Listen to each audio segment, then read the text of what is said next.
Hey folks, Steve Adubato here. Another segment we're having, a compelling, important segment with Rick Thigpen, who is Senior Vice President of Corporate Citizenship at PSEG. We're not talking energy in this particular edition, but Rick has been with us many times talking about historical figures, leadership, and this initiative called Powering Equity and Social Justice. Let's start off with General Powell. I'm a huge fan of his, read so much of his work. I use him in my leadership seminars. Why does he embody General Powell's life and success, powering equity and social justice, Rick?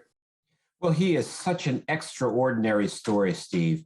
He's a gentleman who he's the child of Jamaican immigrants, born in Harlem, raised in the South Bronx, went to New York City public schools and City College, and rose up to be a dedicated American public servant. He spent a life in the military, an incredibly successful life in the military, and really helped shape America's destiny into the 21st century. And he really comes from a very common background.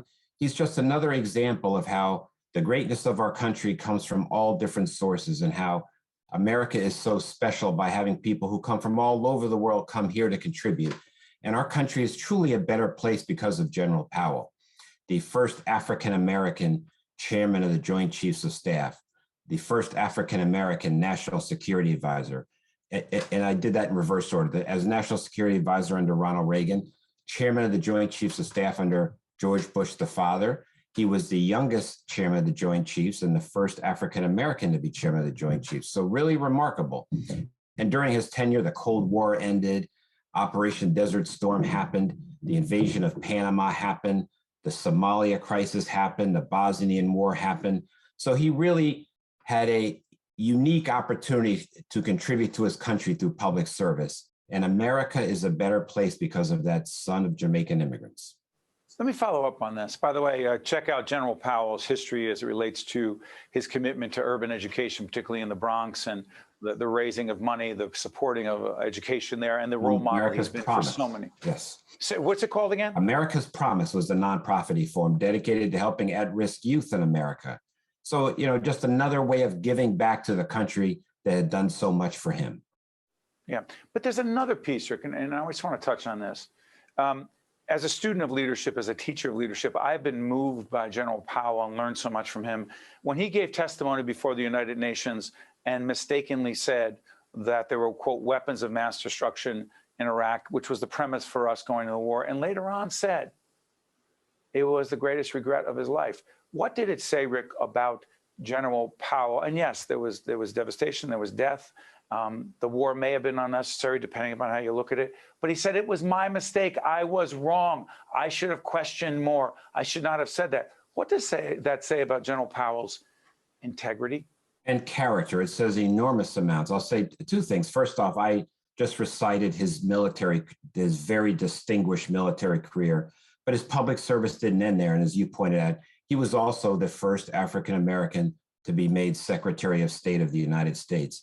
And in that capacity, the invasion of Iraq was, as well as Afghanistan, happened during his tenure. And like you said, he looked back at the role he played with deep regret. As we all know today, not enough public servants are willing to admit when they're wrong and tell the people that they made a mistake so that we could do better next time. And to me, it's something to be admired because we all make mistakes. The willingness to admit it, the willingness to learn from it, showed just his love of his country and the depth of his character, something that we should all want in our public servants. And it shows that those characteristics and traits which we all admire can come from all different types of people who come from all different types of places. And he's just someone who we should all remember as a role model as to what makes America great. So I'm going to follow up on something. So for those who are just critical and say he made a mistake, he made a terrible mistake, a deadly mistake, but being in positions, you and I talk about this on Lessons in Leadership, our sister program that I do with Mary Gamba. You've said, look, leadership is not about making the right decision in every situation. It's having the information you have at hand, making the best decision possible. And when you make a mistake, dare I say, own it. That's the exception. That's not the rule, Rick. Well, unfortunately, Steve, and the old cliche, people who live in glass houses shouldn't throw stones. And I'd like that first stone to be thrown by the person who has made no mistakes themselves. We all make mistakes. He admitted his mistake in public. It was a mistake on an international, global stage, and it takes enormous courage and character to admit it when you're wrong. And he knew it. He'd made a mistake and he wished he hadn't done it. And dare say our country might have been better off if it did not make that mistake. And I won't go into that war, but it's a very important character trait for our leaders. And more of our leaders need to be able to admit when they're wrong so that they can go forward and do better the next time. Could Colin Powell have been president of the United States?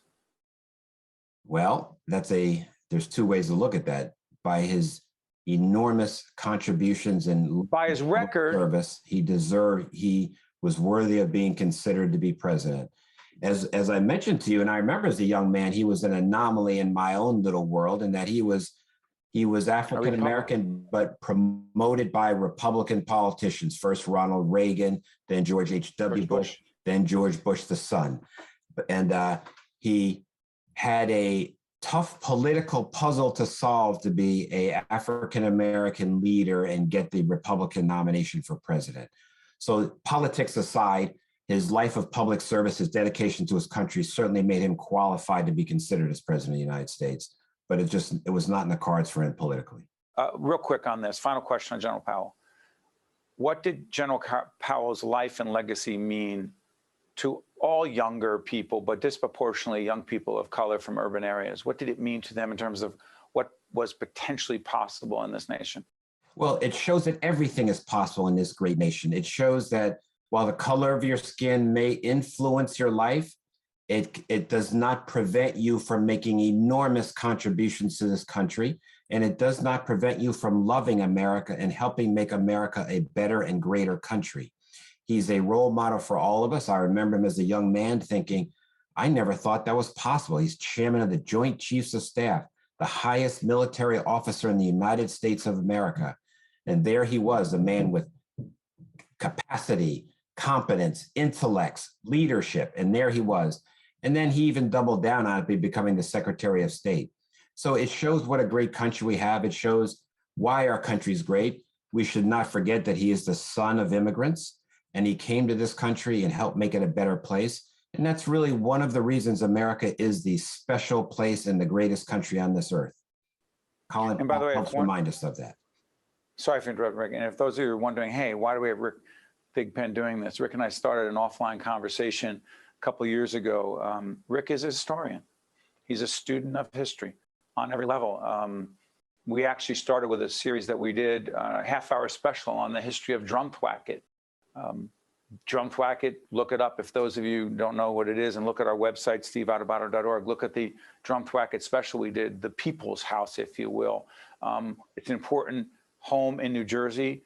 Governor Murphy is, and First Lady Tammy Murphy, just the last in a long line, the most recent in a long line of governors and their first ladies and first husband in the case of Christy Whitman, who have spent time there. That is the People's House. Rick understood that more than most, and he encouraged us to do a documentary, and we did. So, Rick, we're going to do a separate segment on General Schwarzkopf. I can't thank you enough for telling us just a little bit about General Powell, and we're talking military history. Rick, thank you so much. Second segment, different one, with General Schwarzkopf. Thanks, Rick.